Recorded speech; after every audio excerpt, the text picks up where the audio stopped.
The whole thing started when I went somewhere I'd usually never go. I had just dropped one of our more annoying clients off at the airport, having listened to an earful of his complaints all morning, and I was in no hurry to get back to the office. It was a dreary Tuesday, and it was hard to get excited about an afternoon of reviewing contracts, so I stopped off in a drab-looking bar/restaurant about a mile from the airport, intending to have a leisurely lunch and a beer or two before heading back to the salt mines. I was sitting in a booth, enjoying my beer and wondering why it was so hard to get a decent burger in this world, when my attention was caught by a couple coming into the restaurant. I watched as they settled into a booth across the room from me, sitting side by side. The woman was a shapely blonde wearing a short skirt that showed off her attractive legs and a tight pink short-sleeved top.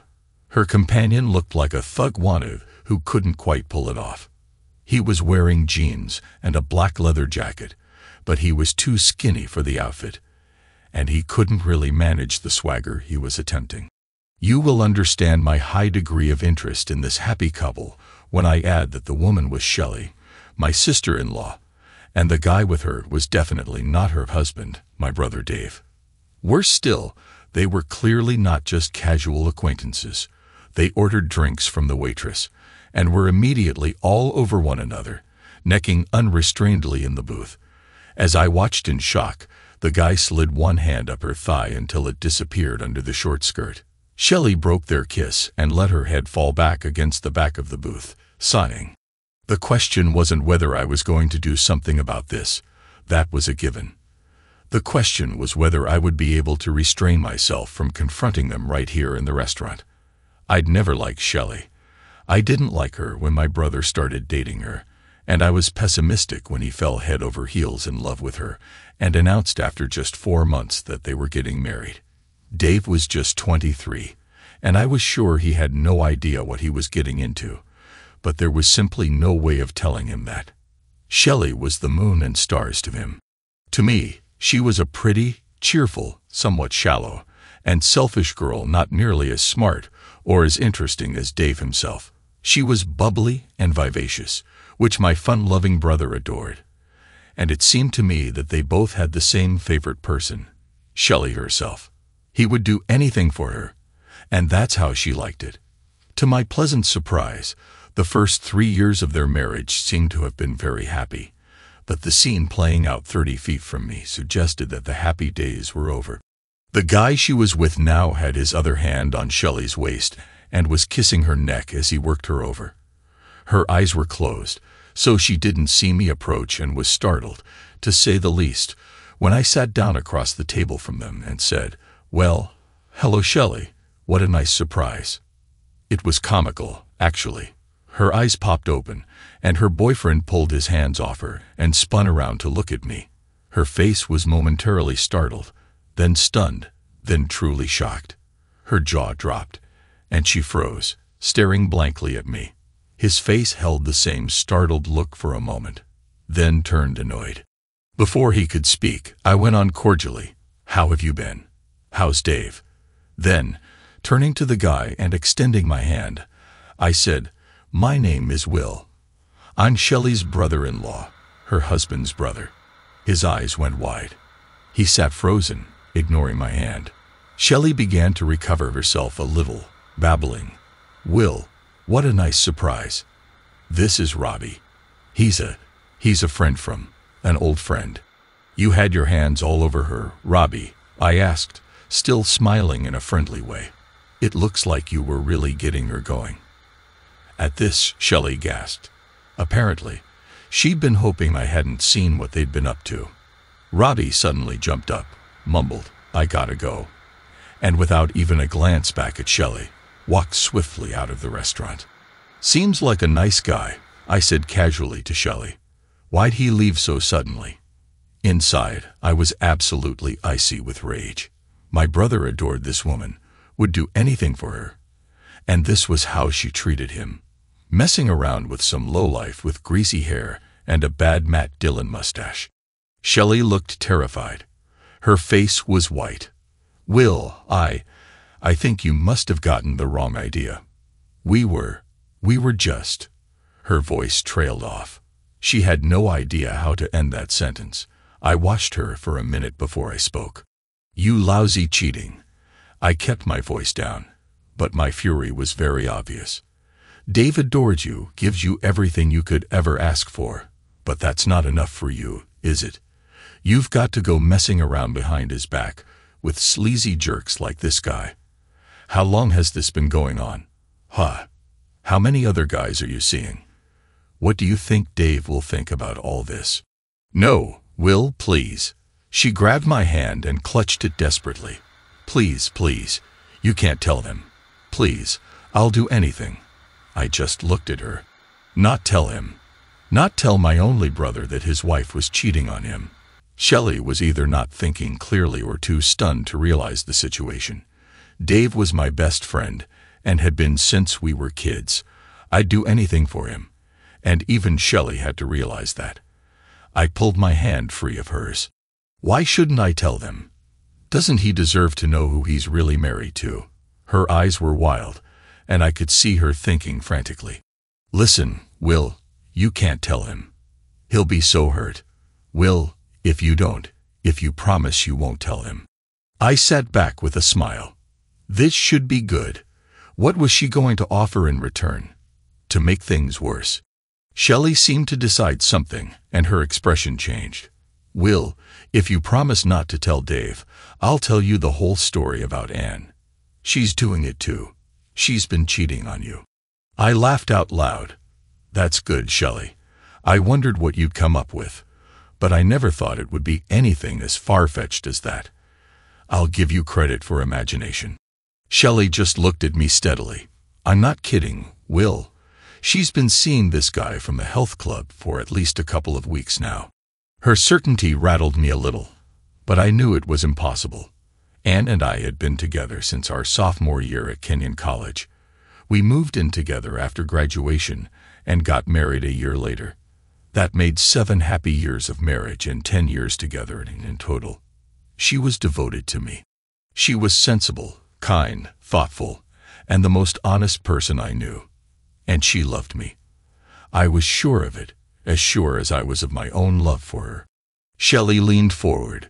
She must have sensed my confusion. "I'm telling you the truth, Will. Anne told me about it last week. She said the guy is, well, he's very large." I watched her face, trying to pull my own thoughts together. Shelley had gotten over her terror, at least for the moment. She looked calm and in control, like someone who knew what she was doing, rather than someone spinning a wild and desperate tale. I still couldn't believe what she was saying, but suddenly I couldn't dismiss it either. At first, Anne had been pretty reluctant about joining the health club, and for a couple of years, I'd used the exercise room much more than she had. But lately, she had become a regular, working out 3 times a week. And there had been a couple of odd moments at home lately, moments when she seemed to avoid my eyes, or to be a little preoccupied, as we sat at the dinner table. I looked back at Shelley, who seemed to be waiting for my next move. There was no way I would conceal her adultery from Dave, but she didn't have to know that. And I absolutely had to know the truth about Anne, one way or the other. "All right, Shelley," I said slowly. "Maybe we can come to an agreement about this." I thought some more, then went on. "I'm not about to let Anne run around on me. If you can help me get the goods on her, then I won't tell Dave what I've seen this afternoon. That is, if you swear you won't see that guy Robbie again, or any other man besides Dave." Her face glowed with relief. "I swear, Will. You have my word on it." Like that was worth anything to me. "What do you want me to do?" she asked. "I want to hear all about Anne, from herself, in her own words. I'll give you a tape recorder to hide in your apartment. You invite her over, give her some wine, and make girl talk with her. Get her to tell you all about it. I want to know who the guy is, when and how it started, how often she's been with him, and why she thinks it's okay to be cheating on me." As I spoke to Shelley, I realized that I was already halfway believing her crazy story about Anne cheating. The idea infuriated me. Shelley was nodding. "Okay, Will. I can do that. You'll probably need to soften her up. Make sure you tell her the details about your affair too, so it will feel like a real intimate conversation. By the way, I continued sarcastically, is Robbie the only one you've been involved with, or are there others?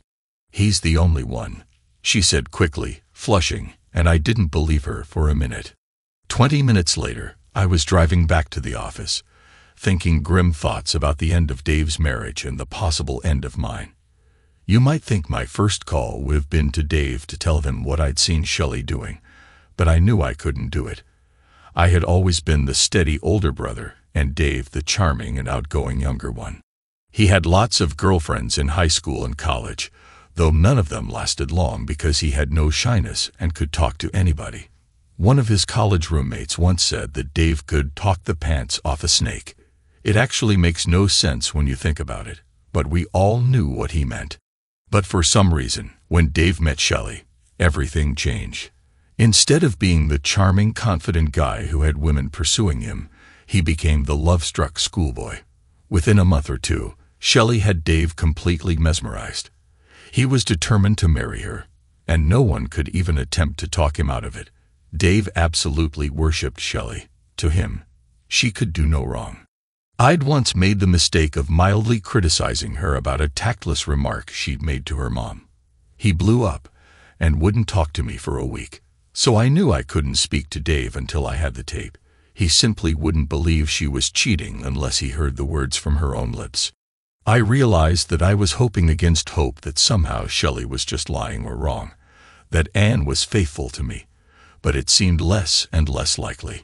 Shelley could have lied to me out of desperation, but then I would just have been even angrier when I learned it was all true. When I got to my office, I took out a pad and made some notes about what steps I'd have to take if the worst turned out to be true. Credit cards, selling the house, title to the cars, etc. How I hoped I'd be able to throw that sheet of paper away in a few days. When I got home at dinner time, Anne was cheerfully humming in the kitchen as she put food on the table. She greeted me with a big hug and a kiss, seeming like the same loving wife I'd been happy to see at the end of the day for the past 7 years. I knew I'd have to conceal my suspicions for a few days, play the innocent husband, but it wasn't easy. I loved her, but underneath the surface, I was furious and hurt and unsure whether I should be. We chatted amiably through dinner, but during dessert, when she mentioned she'd worked out at the health club that day, I couldn't resist a little probing. You've been so conscientious about your workouts lately, sweetheart, I said casually. Are they giving out free ice cream down at the club these days? She laughed, but I noticed a slight flush on her face. No, honey, I've just been enjoying how good it feels to have a good sweaty workout, then shower and come home to my loving husband. Plus, a few weeks ago, those black slacks you like were starting to be a bit too tight for me. Now, they fit perfectly. She beamed at me affectionately, and I was struck by how lovely she looked and how much I cared for her. God help her if she really was cheating on me, and God help me too. Never mind what the court calendar officially said, my marriage actually ended exactly 1 week later, on another Tuesday. Shelley and I had set it all up. I got a small tape recorder for her to hide in her living room, and she arranged for Anne to drop in for lunch on Tuesday afternoon. Anne had a day off from work, and Shelley didn't have a job. I sat all that afternoon in my office, pretending to work, thinking only about what the women were talking about and what it would mean for my life. At 4:30, Shelley called and said, "We're all done. Anne has just gone home." "Did she talk to you about it?" I asked, still praying this was all a mistake. "Oh yes," Shelley giggled. "She was obviously a little drunk. I told her about Roddy, and she told me about Aaron." "All about Aaron," she giggled again. "It seems he is a really big fella." I realized I was squeezing the phone so tight my fingers ached. "All right," I said. "I'll drop by in 20 minutes." When I got to Shelley's, she met me at the door with the tape recorder in her hand. "Now remember, Will, you promised," Shelley said. "Yes, Shelley. He won't hear a word from me. And you can't let him know that I taped her, ever. Or else she'll be furious, and she'll tell Dave. I just nodded, then turned and left. That evening was one of the most painful of my life. I knew I couldn't listen to the tape until Anne was asleep. Until then, I had to keep pretending to be the loving husband. Anne was still a little tipsy. She told me she'd spent the afternoon with Shelley and had a lot of wine. What's more, she was amorous. No, make that eager. As soon as the dinner dishes were cleared, she was dragging me toward the bedroom, saying, "Honey, have you got a little something for me tonight?" in a flirtatious tone. Could I do this? Did I want to do this? It occurred to me that it might be the last time I'd ever be intimate with her. I was still hoping against all reason, that she might not have been unfaithful. So I followed her into the bedroom, and we were together. It wasn't making love, at least not for me. My heart was too torn, and my mind too worried. Anne seemed oblivious, though. She was eager and responsive. For me, it was bittersweet, pleasurable, but incredibly sad. We rested for a while in each other's arms, then did it again a few minutes later. Anne was fast asleep, snoring gently on her side next to me. I sat in the guest room, the door closed behind me, and listened to the tape. The first few minutes of conversation between Shelley and Anne were breezy and casual. Shelley kept the wine flowing, and after a little while, she told Anne she had a confession to make. She went on to talk about her affair with Robbie.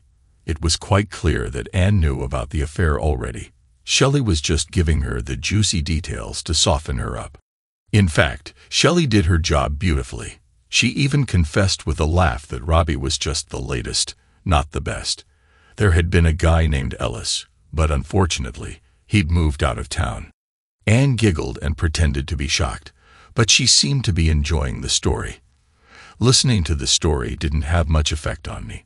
I already knew what Shelley was like, and the explicit details would just make it that much easier to convince Dave that she really had cheated on him. I waited anxiously for what I knew was coming, resisting the urge to fast-forward the tape. Finally, Shelley turned the conversation to Anne. "So, sweetie, let me hear your story now," she giggled.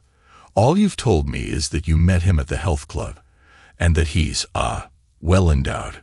My body froze at the sound of Anne's voice as she laughed and said, "Oh yes, he's amazing. By far the biggest one I've ever seen or felt." She giggled and went on. "I didn't think it would even fit inside me at first, but oh my God, does it ever fit?" At that, both women laughed hard. I stopped the tape and sat back in my chair. My marriage was over. Did I even want to hear the rest? I could let my lawyer listen to it. I thought for a while, then switched the machine back on. I might as well face it all now, hit the whole story out, deal with all the anger and pain, and begin to figure out what the rest of my life was going to be like. "How did it start?" Shelley was asking. "Well, the first thing I've got to tell you is that I never meant to cheat on Will. I still can't believe I'm doing it, and I feel terrible about it. He and I are so happy together, and I know he'd go crazy if he knew about it. I guess I've just got a bad case of BTF," she laughed. I heard Shelley say, "BTF? What's that?" Annie laughed again and said, "I'll explain. Just give me some more of that wine. You know, I've been going to the health club for a couple of years now. Working out really bores me, but I just didn't want to get out of shape and have Will start to lose interest. You know what I mean. Anyway, a couple of months ago, I started seeing this new trainer working there. Very hot, not that tall, but broad shoulders and amazing muscles. His name is Marin, of all things. Can you believe it? He flirts a lot with all the women, helping them set up the machines, racking weights for them, spotting while they lift, and so on. One day, I saw him talking quietly with Patty Mallister, a woman I used to work with. She's a redhead, really well-built. I watched them chatting, then he disappeared into his office at the back. A couple of minutes later, I glanced around, and I saw Patty quietly go into the office. I smiled to myself since it was clear what was going on, but I still didn't think much about it until later. Anne continued. I finished my workout and was starting to change in the locker room when Patty came in. Boy, did she ever look, well, thrilled. She had that dreamy-eyed look and a vague smile, all happy and exhausted at the same time. I said, "Hi, Patty. What's up? You look awfully happy." She grinned at me and said, "Oh yeah, I've got a bad case of BTF." I said, "BTF?" And she giggled, looked around to make sure no one could hear her, and answered, "Big tool fever." Then she sat down and told me all about her and Marin, how he was a sensational partner, had a huge tool, and it drove her crazy. They'd been seeing each other whenever she could get to the club. Needless to say, that got my attention, but I still didn't plan to do anything about it. Patty's divorced, she can do whatever she likes. But I'm a happily married lady. Still, over the next couple of weeks, I got more and more curious about Marin, and responded with more interest when he flirted with me. He brushed against me or touched my shoulder while helping me on the machines, you know. Then one day, I was doing bench presses. The place was pretty empty, no one around, and he came and stood just behind my head, as if to spot me. As I looked up, there were his shorts right above my head, and there was that enormous bulge. I couldn't believe how big and thick it looked in his shorts. He just smiled down at me, knowing what I was looking at. I almost dropped the bar on my chest, but I managed to finish my reps. As I put the bar back up on the rack, he took my hand off the bar and slid it gently down over his shorts. His tool felt as enormous as it looked, and it was hard as a rock. Then, after a couple of minutes, he gently pulled me to my feet, looked around to see no one was there, and led me by the hand into his office. I wasn't thinking, I was kind of dazed. He locked the door behind us, sat me down in a chair, and without a word, pulled off his shorts and stood in front of me. I swear I wasn't thinking at all. We had wild sex. By the time he finished, I was beside myself, exhausted and completely spent. "Wow," said Shelley, and it sounded like she really meant it. "That sounds unbelievable. And I assume you've kept seeing him." Anne sighed. "Well, that day I just drifted out of his office and into the shower, all dreamy and weak in the knees. I was wiped out, you know. By the time I cleaned up and got home, the guilt was killing me. I couldn't believe I had cheated on Will, and I was terrified he'd see it in my eyes as soon as he got home. But amazingly enough, he didn't. That night was normal. He didn't suspect a thing. He even wanted to make love, but I was afraid he'd feel how, different I was, so I told him I was too tired. But the next night, I really gave him the full treatment. We did it until he couldn't get it up anymore. For 2 weeks, I stayed away from the gym. I just knew I couldn't be anywhere near Marin without being tempted again. Finally, I told myself it had been a one-time thing. I was a grown woman with a wonderful husband, and I could resist him. So I started going back, and the first couple of times, it was fine. Marin winked at me and flirted a little, but he left me alone, and I thought, this is okay. I'm over this, and I relaxed my guard a little. Then, about a week after that, he caught me again at the bench when the room was empty, and he got my hand on his tool, and in no time, we were back in his office. Shelley finished her sentence, and it was even better. Anne said, kind of dreamily, "I can't really describe it, Shelley. I love intimacy with Will. We always satisfy each other. I'd never even been tempted to fool around before. There's a guy in my office named Alex, incredibly cute and a total flirt. He had a lot of success with the other girls, but he never got anywhere with me. I just wasn't interested. But with Marin, it was like I'd never even experienced anything like it before. I can't believe I'm telling you this," she said, giggling. "It's not even that there's anything special about Marin. I'm not the least bit interested in him as a person or a lover or anything, but the intimacy, it's just amazing." She laughed again, and Shelley joined her. I listened to the two of them and felt the anger coursing through my veins. I sat through the rest of the tape, but there wasn't much more. Once she had been with him a second time and gave up all attempts to resist. She'd been seeing him 2 to 3 times a week for nearly a month, and there was no sign she was ready to stop. In fact, she said that she'd been enjoying her time with me more lately as well, perhaps because her secret was kind of a turn-on. It was clear that her BTF had overcome whatever guilt she might have been feeling about betraying me.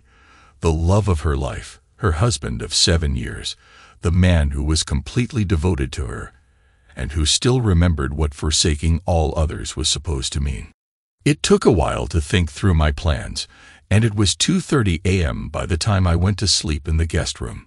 I was done seeing and sleeping next to her, or even talking to her.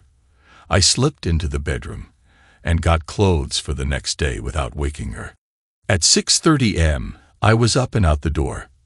I left the briefest, coldest note I could without waking her. At 6:30 a.m., I was up and out the door. I left the briefest, coldest note I could without tipping her off, saying, "Have an early meeting. Sorry, forgot to mention it last night."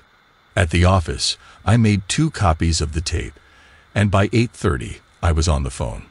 My best friend from college worked at a law firm downtown. "Hey Eddie, it's Will. I have a big favor to ask. Could you get me an hour this morning with the meanest, most bloodthirsty divorce lawyer in your firm?" There was silence, and then he said, "Oh my God, Will, not you. I'm so sorry." We talked a little longer, and at precisely 11:15, Eddie showed me into the office of Margaret Adamson, a lead partner in his firm. Eddie had told me she was absolutely terrifying. When she swims in the ocean, the sharks get out of the way, is how he put it. Margaret's look and handshake confirmed that she meant business. I was already glad she'd be my attorney and not Anne's. I played her the tape. After hearing the first few moments, Margaret picked up her phone, said, "Hold my calls," and we listened to the rest. When it was over, we sat in silence for a minute. Then she just said, "Okay, what do you want?" "I want a divorce for adultery. None of this irreconcilable differences stuff. I'll be reasonable about our savings, but I want the house, and she has to take her maiden name back. She doesn't deserve to be Mrs. Will Harris any longer." Margaret nodded, looking at me intently. Then she said, "Excuse me, Will. Can you let me and Eddie knock the legal details of this around for a few minutes?" In no more than 5 minutes, I was back in her office, and she was raring to go.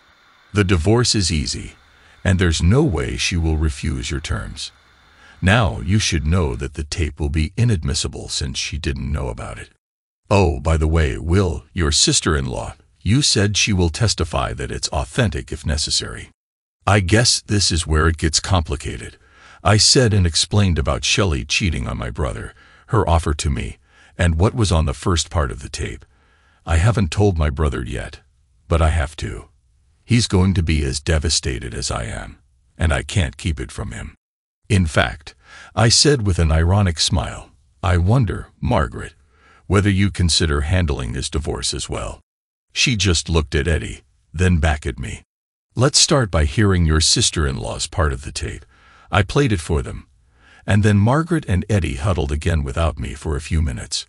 When we were sitting together again, she said, "Quite a pair of wives, you two." She saw my face and quickly added, "I'm sorry, Will. I shouldn't have said that. Here's the situation. In all probability, the tape would not be admissible against Anne because she didn't know it was being made. On the other hand, Shelley could be subpoenaed and made to testify as to what Anne told her. So it shouldn't make much difference. Once her attorney hears the tape, he won't be in much of a position to fight. In your brother Dave's case, the tape is admissible because Shelley knew she was being recorded, so she's got no defenses whatsoever. That divorce will be easy as long as he's not totally unreasonable. Then, there's the health club. We can sue both them and Marin. Marin won't have much money, presumably, but Eddie, and I can pretty much guarantee you a nice big check from the club, somewhere in the high 6 figures to $1.5 million. The tape could be used in a civil lawsuit, and there's no way in hell they would ever let this get into the newspapers. think of all the husbands who'd be canceling their wives' club memberships. She laughed for a moment, though even then, she still looked intimidating. Margaret said she'd get the divorce documents started, and Eddie walked me out of the office. I am so sorry, Will. Margaret will get you what you want, I guarantee it. But I still feel terrible about what's happened. I tried to smile. It's okay, Eddie. This just means you and I will have more time to play tennis together. I thanked him and left. The rest of the day, I submerged myself in details. I arranged for a locksmith to meet me at the house at 4:30. I made a dinner date with Dave, so I wouldn't be around when Anne came home. I cut off her credit cards and arranged separate accounts for our money. I wrote her a note. It took several tries, not easy to say goodbye to the love of your life, even under these circumstances. When I finally finished it, I put it in an envelope, wrote Anne's name on the front, and took it home. The locksmith finished by about 5:15. I had a beer, sitting by myself quietly in the kitchen. Then, I take the note to the outside of the front door, locked it, and left. I knew Anne would be home between 6 o'clock and 6:30. Oddly, I wondered what she'd do first, try the door and find her key didn't work or read the note. Our marriage is over. Now you'll be free to play around all you want with Marin and his big tool. I've had the locks changed. If you want to get your clothing and personal things, call my attorney. I left Margaret's name and number. She'll arrange for you to have supervised access to the house when I'm not here. I won't be talking to you again. You broke my heart. I love you as much as any man can love a woman, and I looked forward to us growing old together. Too bad our marriage vows didn't mean as much to you as some fun with a big tool, or as much as they did to me. When Dave joined me for dinner, he could tell right away that something was up. We ordered, and I just took a deep breath and said it. Anne's been cheating on me. I'm divorcing her. He stared at me, literally open-mouthed. I'm not sure I'd ever seen that before. Oh my God. Will. My God. Are you sure? He took a look at my face and said, Sorry, stupid question. Do you want to tell me about it? I did. While we sat and ate, the beers helped, but sharing my hurt and despair with my best friend helped more. He was 100% on my side, no divided loyalties, and it meant a lot. Towards the end of dinner, I said, There's one part of it I haven't told you. Shelley is the one who got me proof. She taked a conversation of her and Anne talking, and then told me the whole sorry business. He looked at me sympathetically. I'm just so sorry, Will, and I hope it won't make you angry, but I feel so lucky, having a fantastic wife like Shelley. I'm not surprised she helped you. She's always liked you. I know you haven't always approved of her, but I couldn't let him continue. It was killing me to hear him say these things about his horrible wife. I interrupted in the middle of his sentence. Listen, Dave. Wait, don't say anything else. Let me pay the bill, and I need you to come back to the house with me. There was a note stuck under the screen door, marked with flowery handwriting. I dropped it on the hall table without reading it and led him into the guest room. Dave, listen. This is serious. You know I love you. You're my best friend, and I would never do anything to hurt you, right? He regarded me wearily. We didn't usually talk to each other that way. Of course, Will. What the hell do you need me to hear? The tape Shelley made. Just sit here and listen to it. I'll be in the other room. I rewound the tape to the beginning, pushed the tape recorder over to him, ignoring his surprised look, and left the room. I couldn't stand to be there while he listened. There was quiet at first, except for the murmuring of the voices on the tape. Then, a crash, and I figured Dave had thrown an ashtray or something. I heard him pacing, the tape still playing, and then finally, silence. He stomped into the kitchen, staring at me wild-eyed. You son of a witch, Will. You must have enjoyed this, you jerk, knowing the truth about Shelley and keeping it from me. Letting me go on and on about how wonderful she is. No, Dave, it wasn't. This must make you feel just great, you jerk. You've always hated her. And now you can smile at me. and say "I told you so" for the rest of your life. You creep. I stood up and raised my voice a little.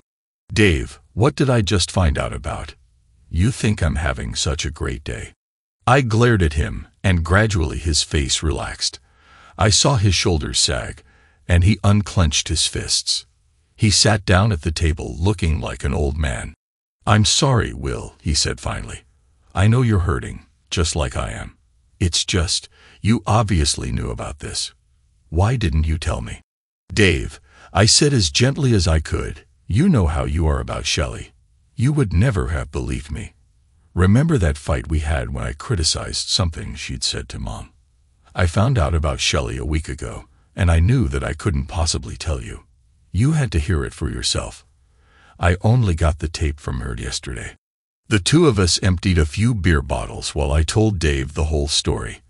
I began with seeing Shelley and Robbie at the restaurant, then the deal she offered me, the making of the tape, and my conversation with Margaret Adamson.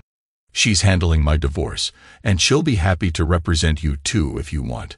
Our cases are pretty much a shoo-in, she says. We talked late into the night, and then Dave crashed in my guest room. The phone rang several times, but we didn't answer it. And finally, I just left it off the hook. A few days went by, and then a few weeks. Anne kept calling for a while, leaving me messages of her crying and begging to talk to me, but I didn't answer or call her back. I just didn't see any reason to talk to her. She tried finding me at work, but I'd ask our receptionist to tip me off, and I ducked out of my office each time she showed up. A couple of times, I saw her car parked in front of the house when I came home from work, so I just drove right by and stayed away for a couple of hours until she left. Margaret Adamson did her work beautifully. The divorce papers were served. She fought through all the legal maneuvers that Anne's lawyer tried to pull, and a court date was set. In his initial conversations with Margaret, Anne's lawyer claimed that no adultery had taken place. Once she sent him a copy of the tape, we stopped hearing that line. Instead, he pointed out that the tape was inadmissible. Margaret didn't even dignify that one with a response. She just sat tight. As the court date approached, Anne's lawyer finally called Margaret to ask for a settlement conference. The day after hearing the tape, Dave moved out of his apartment with Shelley and into my guest room. He drove over and watched the place until she went out, then called me. The two of us packed up everything he wanted and got out of there in less than 2 hours. I don't want to see her. I don't want to hear a word she has to say. I just want to get the hell away from her, he told me. His eyes started to tear up, and I turned away. Was it a good thing or a bad thing that I knew just how he felt? Anne left me a couple of angry, cursing messages at home, a nice counterpoint to Shelley's remorseful ones. After a day or two, I started screening the messages, deleting any from Anne or Shelley as soon as I heard their voices. Anne called Dave at work and sent him letters, but he never responded to them. Margaret was handling his divorce too, and he and I just sat back and let her run the show. To my amazement, the lawsuits against Marin and the health club were resolved first. The one against Marin never went anywhere. He disappeared one day and left no forwarding address. But the health club, eager to avoid negative publicity, just as Margaret had predicted, reached a $1.1 million settlement. I signed a pledge of confidentiality and walked away with the largest check I'd ever seen. In less than 10 weeks, my brother was a rock, and I guess I was for him too. We lived like two bachelors, going out to eat a lot, taking in a ball game from time to time, or just sitting around and talking over a few beers. We talked about Anne and Shelley, about our lives with them, about how many great women there were out there just waiting for us. It wasn't easy to believe that last bit, and yet we were really able to help each other. I could see as plain as day that there wasn't a thing wrong with Dave that led to Shelley's behavior. She was simply a selfish person. Likewise, Dave reassured me that Anne's cheating wasn't a reflection on me, just an indication of how messed up she was. Neither of us probably believed the other one all that much, but it still helped to hear it. Dave was divorced first, as it turned out. He made it clear that he wouldn't talk to Shelley under any circumstances, and so Margaret handled the whole thing. She told him that Shelley had fought for more money at first, but with the tape, she didn't have a leg to stand on. I went into the office with him the day he had to sign the papers, and Shelley had already signed them. He smiled grimly, shook Margaret's hand, and thanked her, then went off to the men's room. I heard him crying through the door when I went to find him. 3 weeks later, it was my turn. We met on a Tuesday, me and the 2 lawyers, and then Anne's lawyer. We had agreed to a settlement, but Annie insisted on 2 conditions: that I drop adultery as a reason for the divorce, and that I meet privately with her before we sign the papers. I told Margaret I was willing to see her but not willing to drop adultery. Eventually, we agreed that I'd give Anne a chance to persuade me. If she could do so, we'd change it to irreconcilable differences, that old standby. In a weird way, I was looking forward to hearing what Anne had to say. Maybe I'm a masochist, but I loved her for 10 years, and I couldn't really imagine simply walking away without one final conversation. When I got there, Anne was sitting in the conference room wearing a blue dress. She knew I'd always loved it. Her hair was shorter, and it looked great. She was pale, but she was the same beautiful woman I had loved for so long. "Okay, Anne, it's your meeting," I said neutrally. My heart was pounding, but I tried to look calm. "Just 2 things, all right? Please don't tell me how much you love me, and don't tell me it was just sex." She flushed, and I could see tears welling up in her eyes. "Will, I'm so sorry, but how can I not say those things? I screwed up, plain and simple. I was selfish and thoughtless, and I hurt you, but it was just sex. Nothing but a stupid impulse I gave into. You can't imagine how much I've gone over it, and over it, how many times I wished I had never done it." "Yes, well, but you did do it, didn't you?" I had no intention of making this easy for her. Just being in the same room with her, knowing that we were about to separate for good. And why? Broke my heart all over again. I gazed out the window, unwilling to let her see my stricken face. Behind me, I could hear her crying softly. "Baby, it didn't mean anything, you know. It was the dumbest, most hurtful thing I could ever have done to you. I know that, but it meant nothing to me. It has nothing to do with how much I love you." I let her talk a bit more, listening to the pleading tone, the sweet voice I had always loved, but not hearing a single word that I couldn't have predicted. She had nothing to say to me that I didn't already know, and nothing that made a difference. After a while, I turned around and came back to the table, sitting down directly across from her. "And just so you know, I still love you very much. But it's over between us," I said firmly. She started to cry again. "You took from me, from us, the most precious thing we had together, aside from our love, the bond of trust between us. How could I ever make love to you again, wondering if it was me you were thinking about or Marin and his freak show tool? How would I know whether you were loving me or missing him? And how could I live with you, wondering where you were every time you were 10 minutes late coming home, wondering what you were doing on your lunch hour, wondering whether you'd found another big tool to play around with?" I waited, but she had no reply to make.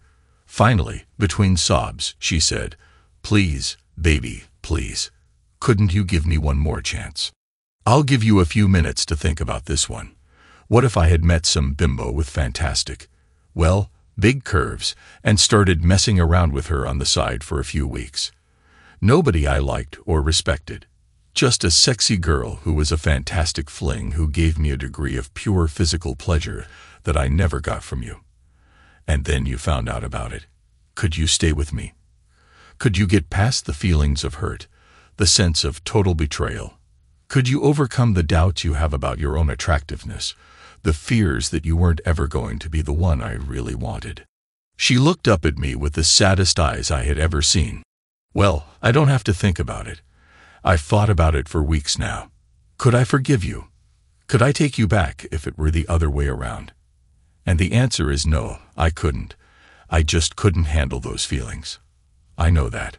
So I'm asking you to do something I couldn't do, to be a braver, stronger person than I could ever be, and to give me a chance to make it up to you, a lifetime to show you how sorry I am and how much I love you. There was silence for a minute, 2 minutes, as we looked at one another, both of us thinking about all we had meant to one another and how we had arrived at this point. I stood up slowly, hating myself and hating her for cheating on me, and now for throwing it all back on me. I don't know whether I can't do it or won't do it, but I'm not that braver, stronger person you want me to be. Goodbye. I waited by the open door for a moment, looking back, giving her a chance for the last word. She had her head down, crying. She didn't say anything else. Margaret was waiting for me down the hall, a surprisingly sympathetic look on her hard face. Let her have irreconcilable differences, I growled. It doesn't make a damn bit of difference to me. Dave and I sat at my kitchen table. We'd had a few, but we weren't drunk. Listen, I said. I've made some plans. He nodded, and I went on. After the lawyer fees, I still have nearly $800,000 from that settlement.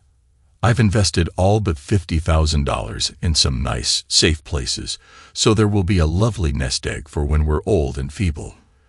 But the last $50,000 has been designated to the Will and Dave Harris Recovery Fund, and we're going to start spending some of it.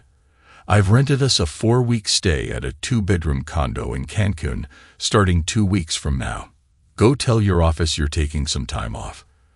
We are going to be a pair of fun-loving bachelors, 2 gay divorces, if you know what I mean.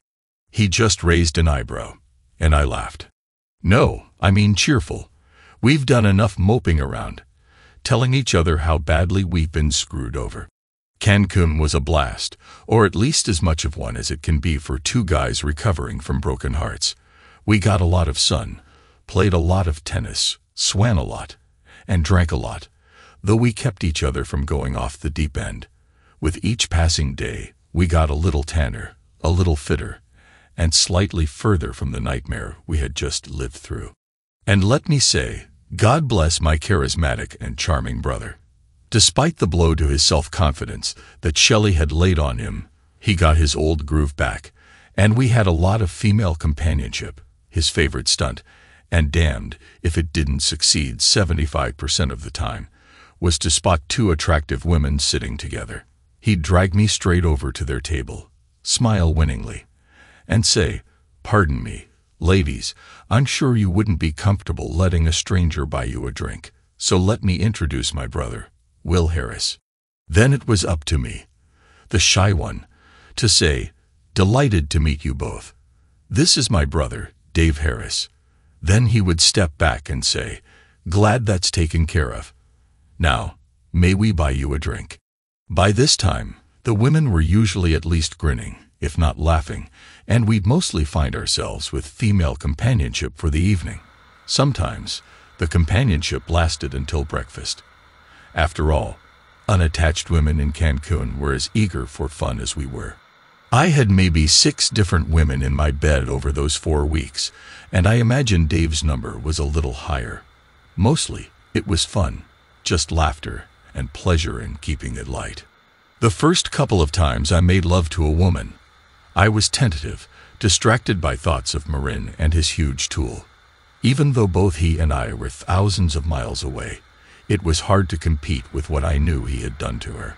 But the women didn't seem to notice, and being with someone new got easier each time.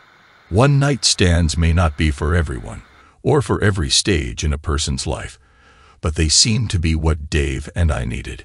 Only one of the women was different, Shannon, a tall Irish redhead, a year younger than I was.